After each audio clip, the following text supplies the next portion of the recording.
మొట్టమొదటి కుటుంబ వ్యవస్థను భూమి మీద ప్రారంభించిన వారు దేవుడు వారిని ఏమని ఆశించాలంటే, మీరు ఫలించి విస్తరించి అభివృద్ధి పొంది భూమిని నిందించండి అని చెప్పాడు.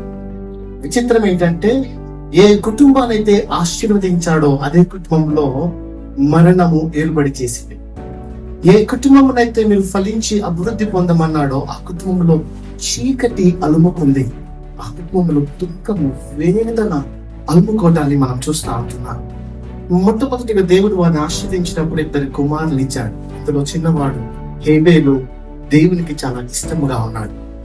ఆ హేబేలు ఎందును బట్టి మరణించాడో మనందరికి తెలుసు. తదుపరి దేవుడు మరలా ఆ కుటుంబాన్ని జ్ఞాపకం చేసుకున్నాడు. ఆదికాండం 4వ అధ్యాయము చివరి 2 మాటలలో ఒక మాట ఉంటుంది. తెలుసా?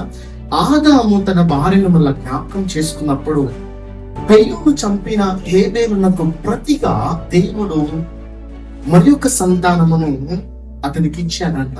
అతని పేరు షేతు అంటాడు. మీరందరూ ఇక్కడే ఉన్నారా? మనము దేవునికి ఎందుకు ప్రార్థన చేస్తాం చెప్పండి ఒకసారి. అందరూ ప్రార్థన చేస్తారా? త్వరగా ప్రార్థనలు చేస్తారా? చేస్తారు. ఈ ప్రార్థన చేయాలని ఎవరు నేర్పించారు మనకి? ఎప్పుడైనా ఆలోచించారా?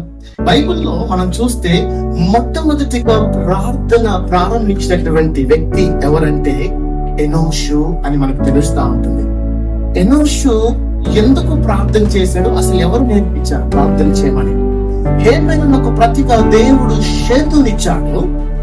షేతు తన కుమారుడైనటువంటి ఎనోష్ కి ప్రార్థన చేయడం నేర్పించాడు. ఏమని నేర్పించుంటాడంటే, ఈ భూమి మీద ప్రతి మానవుడు కూడా బలహీనుడే. చెప్పండి మాట, ఏమాట? బలహీనుడే.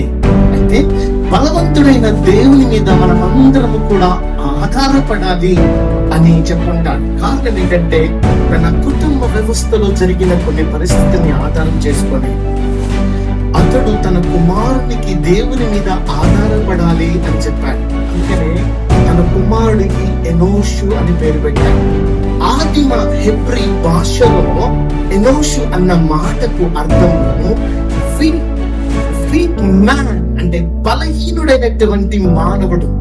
దేవుని ఎదుట భూమి మీద ఉన్న సమస్త మానవులందరూ కూడా బలహీనులే అని గుర్తెరిగి బలవంతుడైనటువంటి దేవుని మీద మనము ఆధారపడాలి అని జ్ఞాపకం చేస్తా ఉంటున్నాడు. అందుకనే క్రైస్తవులు కానీ క్రైస్తవేతరులు కానీ ఎక్కువగా దేవుని ఆశ్రయించడానికి గల కారణం ఏంటంటే, ఈ భూమి మీద ఆయన కృపని చూపించేవాడు, సమృద్ధినిచ్చేవాడు, హెచ్చింపుని తీసుకొచ్చేవాడు, కుటుంబ వ్యవస్థను కట్టేవాడు అని తెలుసుకున్నాం. కాబట్టి దేవుణ్ణి మనం వెతకడం ప్రారంభం చేస్తా ఉంటాం. ఆయన బలవంతుడు, మనము బలహీనమని. అందుకనే ఏదైనా చిన్న ఇబ్బంది కలిగినా, ఏదైనా అక్రత కలిగినా మనం మొట్టమొదటిగా నోరు తెరిచి అడిగేది, మా కోసం ప్రార్థన చేయండి.